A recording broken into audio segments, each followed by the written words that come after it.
नमस्कार, आपण पाहत आहात अमरावती सिटी न्यूज। मित्रांनो, अमरावती शहरातील वाहतूक व्यवस्थेला शिस्त लावण्यासाठी पोलीस आयुक्त अरविंद चावरिया यांनी वाहतूक शाखेची पुनर्रचना करून 3 स्वतंत्र विभाग तयार केले आहे।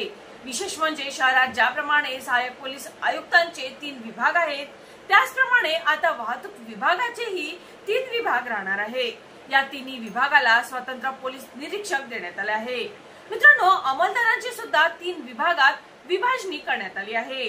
राजापेठ वाहतूक विभागाचे प्रमुख पोलीस निरीक्षक प्रवीण वांगे राहणार आहे। त्यांच्या विभागात सिटी कोतवाली, राजापेठ, कोल्हापुरी गेट आणि भातकुली ठाणे आहे। मित्रांनो, गाडगेनगर वाहतूक विभागाच्या प्रमुख पोलीस निरीक्षक रीता उईके असून त्यांच्या विभागात गाडगेनगर, नागपुरी गेट आणि वलगाव, तर फैजलपुरा विभागाच्या प्रमुख पोलीस निरीक्षक ज्योती विल्लेकर असून त्यांच्या विभागात फैजलपुरा, नांदगाव पेठ आणि बंडेरा या 3 ठाण्यांचा समावेश आहे। मित्रांनो, आतापर्यंत शहरात वाहतूक शाखेचे पूर्व व पश्चिम असे 2 विभाग होते। 2 विभागाला प्रमुख म्हणून 2 पोलीस निरीक्षक होते। मात्र 2 विभाग असूनही शहरातील वाहतुकीला अपेक्षित शिस्त नसल्याची बाब पोलीस दलातील वरिष्ठांच्या लक्षात आली। परिणामी आता 2 ऐवजी 3 विभाग करण्यात आले आहे। त्यामुळे आतापर्यंत केवळ 2 पोलीस निरीक्षकांवर असलेला संपूर्ण वाहतूक शाखेचा भार यापुढे 3 पोलीस निरीक्षकांकडे वाटून देण्यात आला आहे।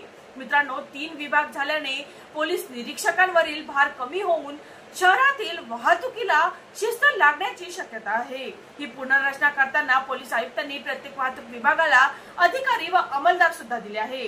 त्यानुसार राजापेठ वाहतूक विभागाला 2 अधिकारी आणि 60 अंमलदार, गाडगेनगर वाहतूक विभागाला 2 अधिकारी आणि 47 अंमलदार आणि फैजलपुरा विभागाला 2 अधिकारी आणि 37 अंमलदार देण्यात आले आहे। एकंदरीत पूर्वीच्या तुलनेत आता वाहतूक शाखेला मनुष्यबळ सुद्धा वाढवून देण्यात आले आहे। तेव्हा मित्रांनो, आपल्याला काय वाटते, पोलीस आयुक्तांच्या या निर्णयाने अमरावती शहरातील नागरिकांना वाहतुकीचे शिस्त लागतील की पूर्वी जैसे थे तसेच राहतील? आपल्या प्रतिक्रिया कमेंट बॉक्स मध्ये कमेंट करून नक्की कळवा। चला तर मित्रांनो, पुन्हा भेटूया नवीन बातमीसह। तोपर्यंत पाहत रहा अमरावती सिटी न्यूज।